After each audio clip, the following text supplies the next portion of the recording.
9.5 నెలలుగా రాష్ట్రంలో కేవలం ఒకవైపు హెడ్లైన్ మేనేజ్మెంటు, మరొక వైపు డెడ్లైన్లను దాటవేస్తూ ఒక అసమర్థుడి జీవనయాత్రలాగా రేవంత్ రెడ్డి ప్రభుత్వం యొక్క పరిపాలన కొనసాగుతూ ఉన్నది. 100 రోజుల్లో అన్నీ చేస్తాం, 100 రోజుల్లో ప్రజల జీవితాలే మార్చేస్తాం, 6 గ్యారెంటీలు అని సన్నాయి నొక్కులు నొక్కి మొదటి సంవత్సరంలోనే 2 లక్షల ఉద్యోగాలు అని యువతను ఊరించి 2 లక్షల రుణమాఫీ అని చెప్పి రైతులను మభ్యపెట్టి నెలకు 2,500 రూపాయలు అని చెప్పి మహిళా సోదరీమణులకు 100 రోజుల్లోనే అమలు చేస్తామని మాటిచ్చి ఈ రకంగా రాష్ట్రంలోని ప్రతి వర్గాన్ని మోసం చేసిన ఘనత అత్యంత స్వల్ప సమయంలోనే కాంగ్రెస్ ప్రభుత్వానికి రేవంత్ రెడ్డి గారికి దక్కుతుంది. ప్రధాన ప్రతిపక్షంగా గౌరవ పెద్దలు తెలంగాణ తొలి ముఖ్యమంత్రి కేసీఆర్ గారి నాయకత్వంలో బీఆర్ఎస్ పార్టీ నాయకులు లేవనెత్తుతున్న ప్రశ్నలకు సమాధానం చెప్పే సత్తా లేక అటెన్షన్ డైవర్షన్ పాలిటిక్స్లో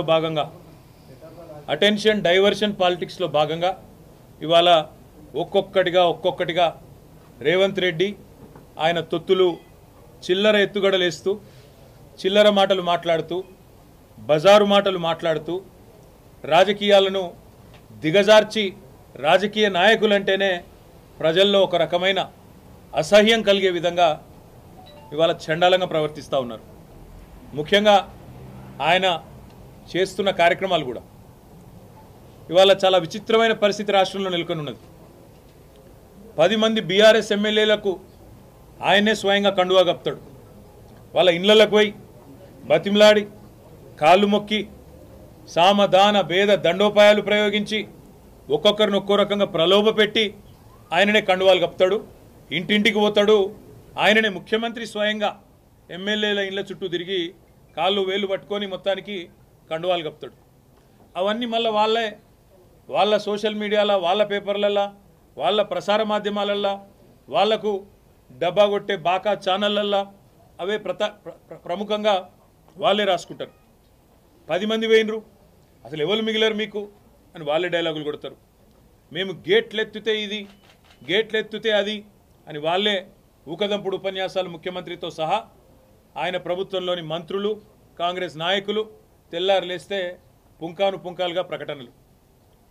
10 మంది ఎమ్మెల్యేలు పోయినరు, ఇంకా కొంతమంది వస్తారు అని కాంగ్రెస్ వాళ్ళే వాళ్ళ సోషల్ మీడియాలనే పెడతారు. వాళ్ళ ముఖ్యమంత్రితో సహా అందరూ మాట్లాడతారు.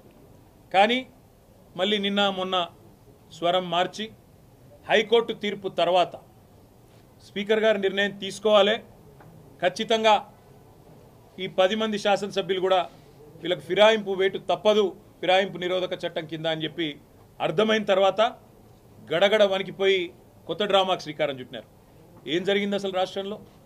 ఈ ఫిరాయింపులు ఎవరెవరైతే పాల్పడుతున్నారో తప్పకుండా వాళ్ళ పదవి పోతుంది అనే మాట మేము గల్లీ టు ఢిల్లీ చెప్పినాం. సుప్రీంకోర్టు లాయర్లను కలిసినాం.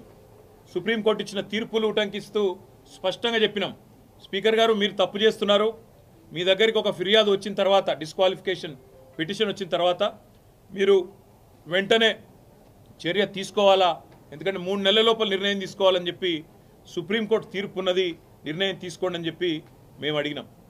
మా సోదరుడు కౌశిక్ రెడ్డి గారు, కేపీ వివేకానంద్ గారు, జగదీష్ రెడ్డి గారు అందరు కూడా ఫస్ట్ డిస్క్వాలిఫికేషన్ పిటిషన్లు సంతకం పెట్టిందే కౌశిక్ రెడ్డి, వివేకానంద్ గారు. ఇద్దరు కలిసి ఆనాడు మొదలు పార్టీ ఫిరాయించిన దానం నాగేందర్, కడియం శ్రీహరి, తెల్లం వెంకట్రావు ఈ ముగ్గురు మీద డిస్క్వాలిఫికేషన్ పిటిషన్ ఇచ్చిందే కౌశిక్ రెడ్డి. ఏం తప్పు మాట్లాడింది కౌశిక్ రెడ్డి? ఏమన్నాడు? ఎవరెవరైతే పార్టీ ఫిరాయించినరో వాళ్ళ మీద చర్య తీసుకోండి అని స్పీకర్ గారిని అడిగినాం. స్పీకర్ గారు చర్య తీసుకోకపోతే హైకోర్టుకు పోయినాం. హైకోర్టుకి పోతే హైకోర్టు తీర్పిచ్చింది, 4 వారాల్లో మీరు చర్య తీసుకోవాలి, మీరు ఏ నిర్ణయం తీసుకుంటారో ప్రకటించండి, లేని పక్షంలో సుమోటోగా 4 వారాల తర్వాత మేమే మళ్ళొక్కసారి విచారిస్తామని చెప్పి కూడా హైకోర్టు చెప్పింది. నేను హైకోర్టుకి గౌరవ న్యాయమూర్తి గారికి కూడా హృదయపూర్వకంగా నేను ధన్యవాదాలు తెలియజేస్తా ఉన్నా బీఆర్ఎస్ పార్టీ పరంగా. ఎందుకంటే మీరిచ్చిన తీర్పు వల్ల ప్రజాస్వామ్యాన్ని గౌరవించినట్టయింది, మీరిచ్చిన తీర్పు వల్ల సుప్రీంకోర్టు తీర్పును గౌరవించినట్టయింది. అదే క్రమంలో ఎప్పుడైతే ఈ ముగ్గురు మీద తీర్పు వచ్చిందో ఆ రోజు కౌశిక్ రెడ్డి గారు మాట్లాడినారు. ఏమన్నారు కౌశిక్ రెడ్డి గారు? దమ్ముంటే రాజీనామా చేయండి, ప్రజాక్షేత్రంలోకి రండి, ప్రజాస్వామ్యం మీద నమ్మకం ఉంటే ముఖ్యమంత్రి రాహుల్ గాంధీ దమ్ముంటే రాన్రి, ఈ 10 మందితో రాజీనామాలు చేపియండి, మీరు వెంటనే ప్రజాక్షేత్రంలో ఎవరి బలం ఏందో తేల్చుకుందామని అన్నాడు. ఈ మాట ఆ రోజు కౌశిక్ రెడ్డి ప్రెస్ మీట్ పెట్టినప్పుడు ఒక్కసారి నేను మీకు గుర్తు చేస్తా ఉన్నా. కౌశిక్ రెడ్డి గారు మొన్న హైకోర్టు తీర్పు తర్వాత మాట్లాడాడు. కానీ ఆనాడు రేవంత్ రెడ్డి గారు ఆ రోజు ప్రతిపక్షంలో ఉన్నప్పుడు, పిసిసి అధ్యక్షుడిగా ఉన్నప్పుడు పార్టీ మారిన ఎమ్మెల్యేల మీద ఏం మాట్లాడిండో ఒకసారి గుర్తు తెచ్చుకోమని కోరుతా ఉన్నా. రాళ్లతోని కొట్టి చంపండి అని చెప్పింది రేవంత్ రెడ్డి. పార్టీ ఫిరాయించిన ఎమ్మెల్యేలను రాళ్లతోని కొట్టి చంపమన్నాడు. పార్టీ ఫిరాయించిన ఎమ్మెల్యేల ఇంటి ముంగట సావుడప్పు కొట్టిపిస్తా అన్నాడు. పార్టీ ఫిరాయించిన ఎమ్మెల్యేలను ఉరిదీయాలే అని మాట్లాడినాడు రేవంత్ రెడ్డి. మరి ఆయన మాట్లాడిన మాటల ముందు మా పార్టీ తరఫున మాట్లాడిన నాయకులు ఎవరు కూడా ఆయన మాట్లాడినంత అసహ్యంగా, అంత చండాలంగా ఎవరు కూడా మాట్లాడలేదు. సరే, పార్టీ మారినరా లేదా అనే చర్చ ఒకవైపు జరుగుతూనే ఉంటే, ఇంకోవైపు చాలా దారుణంగా స్పీకర్ కార్యాలయం నుంచి ఏ రోజైతే హైకోర్టు తీర్పు వచ్చిందో పార్టీ ఫిరాయింపుల మీద, అదే రోజు సభా సాంప్రదాయాలన్నింటినీ తుంగలో దొక్కుతూ పార్టీ మారినా అని బాహాటంగా ప్రకటించిన శేర్లింగంపల్లి ఎమ్మెల్యే ఆరికపూడి గాంధీని పిఏసి చైర్మన్గా నియమిస్తూ మరి ఒక తీర్పు కాదు, ఒక ఆర్డరు స్పీకర్ కార్యాలయం నుంచి, అసెంబ్లీ సెక్రటరియట్ నుంచి వచ్చింది. దాని తర్వాత సహజంగానే హైకోర్టును బేఖాతరు చేస్తూ, సుప్రీంకోర్టు తీర్పును బేఖాతరు చేస్తూ, రాజ్యాంగ విలువలకు, అసెంబ్లీ సాంప్రదాయాలకు, పార్లమెంటరీ పద్ధతులకు అన్నిటికీ తిలోదకాలిస్తూ ఇదేం పద్ధతి, అసలు ఆయన ఏ పార్టీలో ఉన్నాడు అని మా వాళ్ళు అడిగినారు. అయితే ఎంత విచిత్రమైన పరిస్థితి అంటే ఈరోజు రాష్ట్రంలో, మొన్ననేమో నేను మారిన పార్టీ కాంగ్రెస్ పార్టీ విధానాలు నచ్చి మారినా అని చెప్పిన ఎమ్మెల్యే నిన్న మొన్నటి నుంచి నేను బీఆర్ఎస్ పార్టీలోనే ఉన్నా, నేను ఎక్కడికి పోలే, 10 మంది ఇక మాకు తప్పది పదవి గండం పోయితుంది మా పదవి అని చెప్పి కొత్త రాగం ఎత్తుకున్నారు. దాన్ని మా సోదరుడు ప్రశ్నిస్తే ఆయన ఇంటి మీదకి పోలీస్ ఎస్కార్ట్ పెట్టి డీసీపీలు, అడిషనల్ డీసీపీలు, ఏసీపీలు, సిఐలు ఒక గేటెడ్ కమ్యూనిటీ లోపలికి ఒక 50-100 మంది గూండాగాళ్ళు చొచ్చుకొని వచ్చి ఇవాళ ఒక ఎమ్మెల్యే ఇంటి మీద దాడి చేసే పరిస్థితి ఇప్పుడే మేము చూసినాం.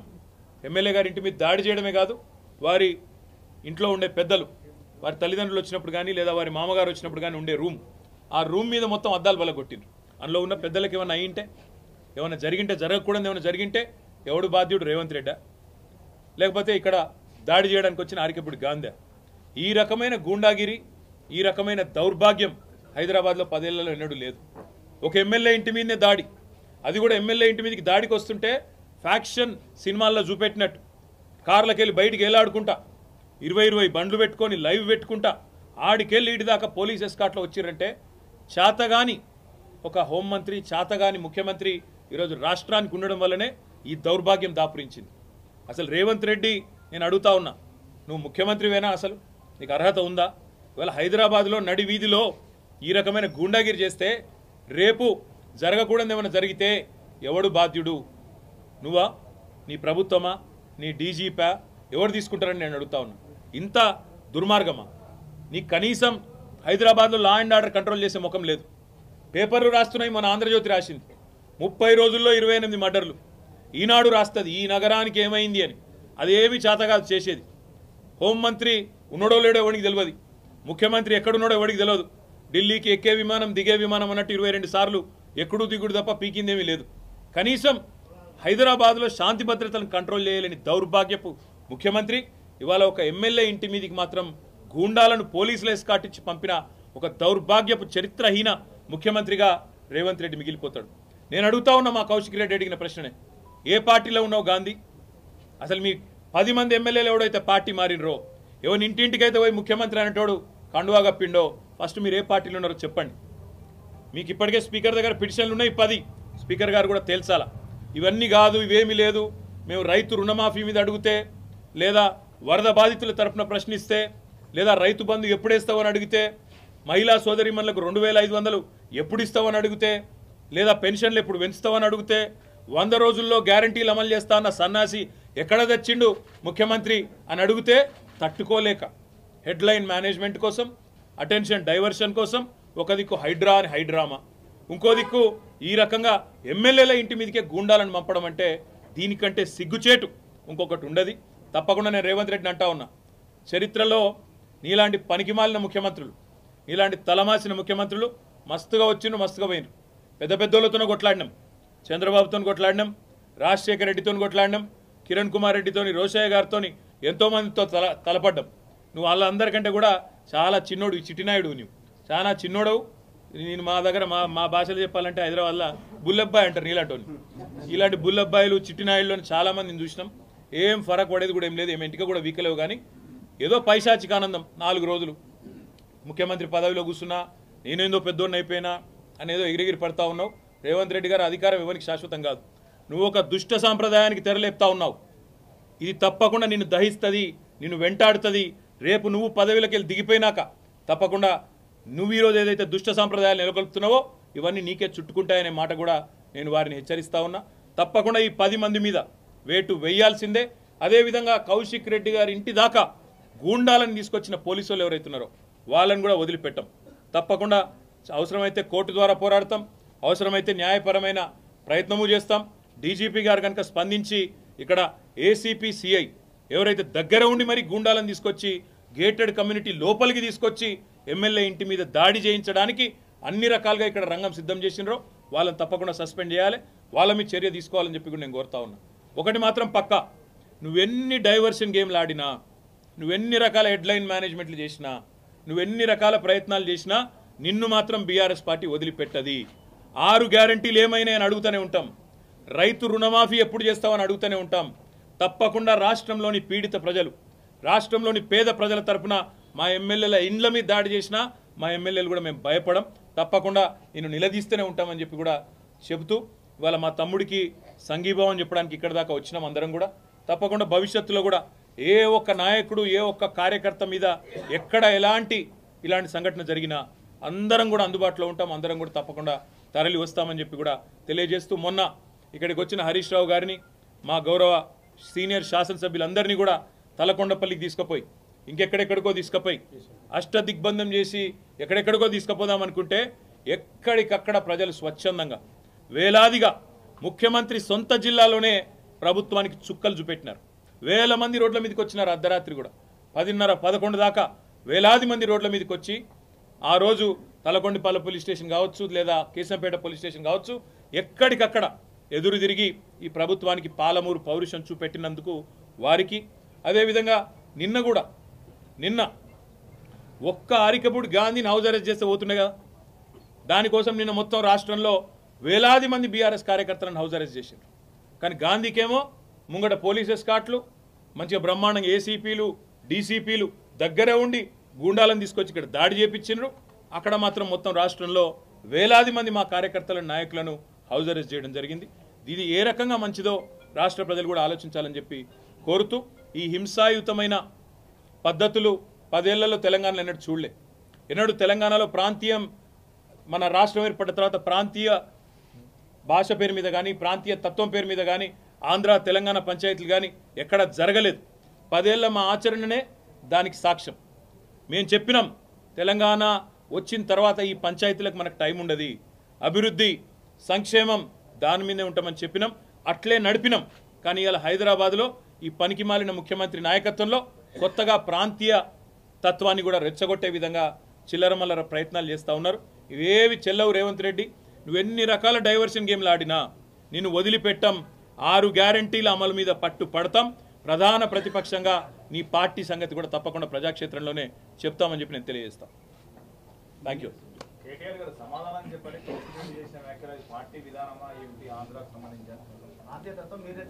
మళ్ళీ అదే చెప్తా ఉన్నా, రేవంత్ రెడ్డి అనే ఒక పనికిమాలిన నాయకుడు, పనికిమాలిన ముఖ్యమంత్రి 10 ఏళ్ళు తెలంగాణ ఎంత ప్రశాంతంగా, హైదరాబాద్ ఎంత ప్రశాంతంగా ఉందో మీ కళ్ళతో మీరే చూసినారు. అందుకే హైదరాబాద్ ప్రజలు మాకు కడుపు నిండా ఆశీర్వదించి ఒక్క సీటు కూడా కాంగ్రెస్ పార్టీకి ఇవ్వకుండా అఖండమైన తీర్పునిచ్చినారు. ఇవాళ రేవంత్ రెడ్డి బాధ అంతా ఏంటంటే ఈ హైడ్రా పేరు మీద కూలగొట్టుడు, హైదరాబాద్లో లేని పంచాయతీలు ఎగేసుడు. ఎందుకంటే ఒకటే కారణం, హైదరాబాద్ ప్రజల మీద రేవంత్ రెడ్డి పగబట్టిండు. నాకు ఒక్క ఓటేయలే, ఒక్క సీటు ఇయ్యలే, నన్ను పనికిమాలిన వాడని చెప్పి హైదరాబాద్ ప్రజలు భావించిండ్రు అని చెప్పి పగబట్టి ఇవాళ లేని పంచాయతీలు పెట్టి ఒక చిల్లర మల్లర ప్రయత్నం చేస్తూ ఉన్నాడు. ఒకటి మాత్రం పక్క, మేము ముందు చెప్పినాం, ఇప్పుడు కూడా చెప్తా ఉన్నాం, తప్పకుండా హైదరాబాద్లో ఉన్న ప్రజలందరూ మావారే.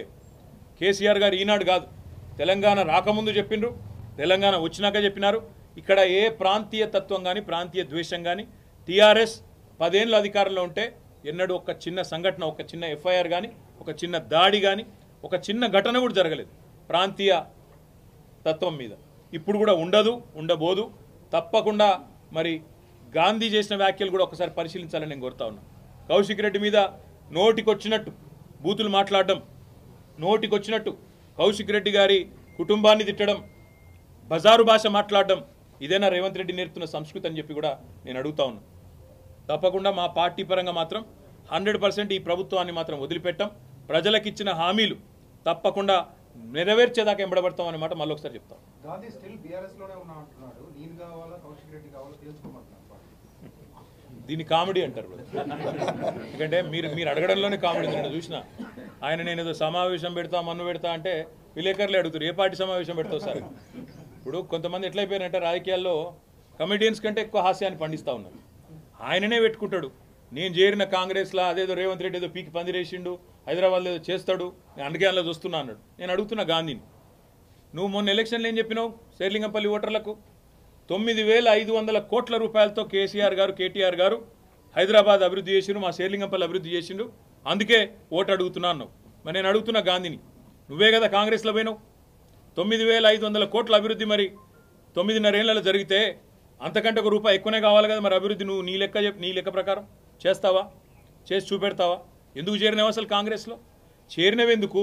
మళ్ళీ దిక్కుమాలిన పిఎస్సి చైర్మన్ పదవి కోసం ఏదో మళ్ళేదో దానికోసం ఇంత దిగజారిపోయి నేను ఎక్కడా మారలేదు, నేనేమి కాలేదు, నేను అదే పార్టీలో ఉన్నా మాట్లాడడానికి కనీసం సిగ్గని ఉండాలా? మీరు పని చేయండి బ్రదర్, అందరూ టీవీలలో అందరూ ఉన్నారు కదా, దయచేసి మీరు ఒక్కసారి శేర్లింగంపల్లి నియోజకవర్గ ఓటర్లను అడగండి, మీ ఎమ్మెల్యే ఏ పార్టీలు ఉన్నాడు అనే మాట మీరు ఒక్కసారి ఒక రౌండ్.